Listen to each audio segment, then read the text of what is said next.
welcome to the Black Tower. I'm your host, your guide, your brother, the Sorcerer Armanasul. Alright, this is the fifth time I've tried to make this video. I originally tried to make this last night, and car accident happened right outside my front door, literally in my driveway. That is fucking crazy. Anyway, getting past all that. Alright, so today's subject, old ones, the forgotten ones, those lost to memory. Let's talk about the Twilight. Let's talk about fringe magic. Let's talk about things that aren't necessarily in the Necronomicon, but kind of are talked about in a really weird way. For that, second part, the testimony of the Mad Arab, part 2, it refers to, he's sitting there in his chair and he's writing and talking and stuff. And he's talking about, the sign of Zadak floating above his head isn't shining anymore, something like that. Well, you go through the Necronomicon, you're going to find anything on Zadak. It's just not there. Not in the Simon book. However, through like years and years of working this stuff, come to understand that it's a system, and it goes from light into darkness. And one of the things that I'm coming to understand a little bit better about the whole thing is that it's taking us from conscious to unconscious to subconscious, so forth and so on, through the different realms of our mind. But with the old ones, we have to think of the reptilian brain. Okay, the reptilian brain is the hunting, the sleeping, the eating, the having sex, stuff like that. Procreation, stuff like this. Well, if you think of it this way: the old ones are the aspects that created those drives within the reptilian brain. Those, and they're called, or they are considered, instincts within humanity. And so with that, we can look at these old ones kind of in a more common sense, balanced approach, without seeming like we're crazy or that we're lunatics or that we got dropped on our head a couple hundred times, which is really cool, by the way, because those people that are a little out there, they can see and deal with these things a little bit better than the normal run-of-the-mill balanced person, because sometimes these powers can imbalance you, which that's fine.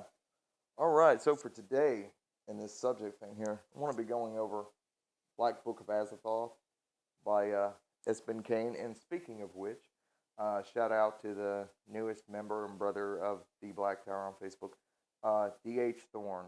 If he's watching this video, he feels like it, or he wants to, send a link to his blog. And let me tell you something, dude's awesome. Really is. Great guy. Anyway, so back to the subject here. So, the Black Book of Azathoth. Go buy your own copy, Espen Kane. This is an awesome book. It's a little pricey. It's a $100 bill. Well worth it, though. Well worth it, because there are some things that are in this book you're not going to find online or anything like that. But anyway, for today, we want to go over the Silvangar, or Nefren Ka. But the part I want to discuss isn't necessarily just the seal and the being, the dark magician, priest, pharaoh, whatever. But yeah, I wanted to go over this section called talking about the sacrifice. As discussed in the previous chapter, the Haunter demands monstrous sacrifices. The being is spoken of as holding all knowledge and demanding monstrous sacrifices. H.P. Lovecraft, The Haunter of the Dark. This area of the right is left up to the Black Magician to utilize their own discretion with. I cannot instruct here what one's sacrifice is of a personal matter. However, I do suggest one know the true meaning of the word sacrifice. And according to the Oxford Dictionary, this is their definition: an act of giving up something valued for the sake of something else regarded as more important or worthy. And that's going to be the only thing I read out of the book concerning. Be aware of one thing when working with the old ones. There are sacrifices required, but they are personal sacrifices. They're not like, you got to go out and, sprinkle chicken blood or anything like that. It's nothing like that, nor human sacrifice. However, the sacrifice will be more personal. Whether it's something that makes you temporarily happy in life versus something that fulfills you and makes you truly happy. This cannot be truly explained. Rather, it is witnessed and experienced by the individual. And you're the individual. Now, I don't care what source you're coming from, and I don't care which, whether you're using H.P. Lovecraft, whether you're using your own whatever, uh, whatever you consider the old ones, like you would think Azathoth being the center. Uh, a better way to explain these old ones is to think of them not necessarily as beings. Here's an example. Azathoth, sometimes described as being like a black hole. Well, we all know what a black hole is. It's a star that's, collapsed and drawn into itself, and it draws everything around it into it. Okay, uh,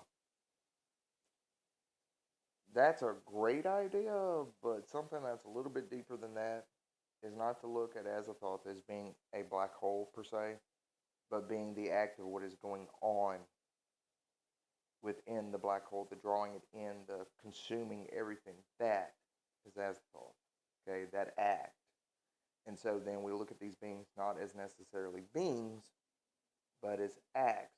And then you can start to understand what I'm saying when I explain to you that these beings are responsible for the instincts within our reptilian brain, because that's where they come from. These things. Like you can imagine that over time, mankind's learned to, fire warms, fire cooks food, fire can burn and kill you, and so forth and so on.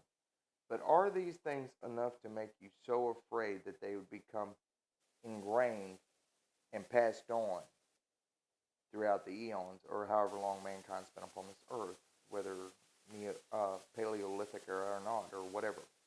Uh, a point being is that, where do these things come from? This instincts of fear, of fight or flight, that psychology tries to bring up. All these things can be attributed to the old ones. When we were working with the elder gods, we learned the order. Well, those are the newest beings. They really are. And then you think of their parents, which were the ancient ones. And what did we learn there? We learned the Maw of Chaos. We learned that, what was order came from chaos. Now, what you've got to understand is that the old ones is where everything else came from. So we're actually following back in time to the beginning, so to speak. Now, this would predate, uh, if you were going by a timeline, which I laugh at because you can't really follow a timeline. But if you think of the Big Bang was the beginning of time, that's when light came into being and form was taking place and so forth and so on. These beings were around way before then. These were the creeping, crawling things of the great void of nothingness. And so through eons, their tentacles or their thoughts or their energies or their presence pervaded all of space time. Now we can sit here and we can debate all day long whether they're real or not, but the truth of the matter is that the experience is real to the individual, not to the mass. I'm not sitting here trying to convince anybody to believe in anything. Make up your own mind, decide for yourself. When you pick up a book like the Black Book of Azathoth, and you do the rites out there, you decide for yourself whether the rites of Nyarlathotep was a real experience or whether that was just all imagined and in your head, or whether it was the real deal. When you did the Black Sun rite back last August, not this past August, August before, when we had the eclipse happening, I did a video on that. I did a Black Sun rite, wrote my name in the Black Book, so forth and so on. Would that experience have been real to anybody else? No, if you'd around me when I did it, you might have experienced something or felt something, but you would not have had the experience I did. And that being said, the God you are is the God I'm not. The God I am is the God you are not. And so let each be accountable unto their own. Oh yeah, I gotta quote some Bible in there because this shit's real. Okay, well, maybe not real, but it some of the teachings and stuff, even though they try to claim it's what Christ said, they're actually ancient teachings of priest orders and so forth and so on. So you just got to kind of like let your hatred go, and you got to open up your mind, see it for what it says, because what it says is, let those who have ears hear and let those who have eyes see. Blah blah blah. Yeah, schmaggity. Oh, that book has so much blood on it, it's not even funny. And they call themselves the good guys. Okay, but anyway, getting back to the point to the fact here. All right, so with these old ones, the sacrifice is self. You know, the only way I can try to describe this is I will try to use my own experience here. Okay, so back someone like 20 years ago, I had done the conjuration for my watcher, got my watcher, and saw a lot of really neat stuff. Was taught a lot of cool things. How was I to know that it would take almost 18 years before I would truly understand anything I was being taught or shown? And I was given this symbol, the key, and this is the necklace that a brother of mine, Baron David, gave me, and Baron Inzu Abdullah Akazaj, David Asselstein, one of the coolest guys I've ever met. But I saw this, and up until David made this for me, I never had a physical version to wear that I could work with. And the big difference of seeing something and feeling it, touching it, there's a big difference there. For example, you can have dreams that seem so real that when you wake up, you are crying. You know, your heart's breaking. You know, because sometimes we can have sad dreams, stuff like this. Does that mean that the experience was only in our head? Because if it was only in our head, then whatever we experience physically, once again, all in our head. So is this pain real, or is it just inside our minds, inside this matrix? And I won't get into all of that because I'm not that far gone. But anyway, so what we've got here is a decision to make. Is it something that you want to reach out and find for yourself? But know that true madness does lie in store if you're not balanced enough, if you haven't worked through the angles, and by the angles I mean the angles of self. We worked with the elder gods. We learned order and stuff like this. We walked their gates. We worked with the ancient ones. We watched the passing of time, so forth and so on. And like in the videos where I'm like making stones and putting constellations on them, using a magic circle. In the third section of this, we're working with the old ones. You got to understand where this is all leading up to. This is to teach you how to sense and feel when the gates are open, when the times have come. All right? Because we can rely on Simon's Gates of the Necronomicon to guide us. And they're great for the beginner. But after a while, you start to know when the gates are opened on your own. And these include gates to the old ones, whether the experience is calling out to you and say, come and see. You know, I want to show you something or anything of that nature. And so we have to, with a balanced mind, with an open heart, we have to delve into the darkness. We have to delve into the unknown. And we have to challenge ourselves, our true selves. Are we going to fall into madness and despair and become destroyed?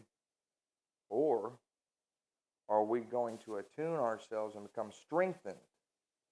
And to where, if it is true that these things do return, that they will come back, will we be able to handle their energies?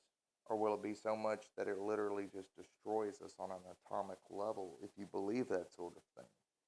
And once again, it doesn't matter whether you do or you don't. Personal experience, personal gnosis,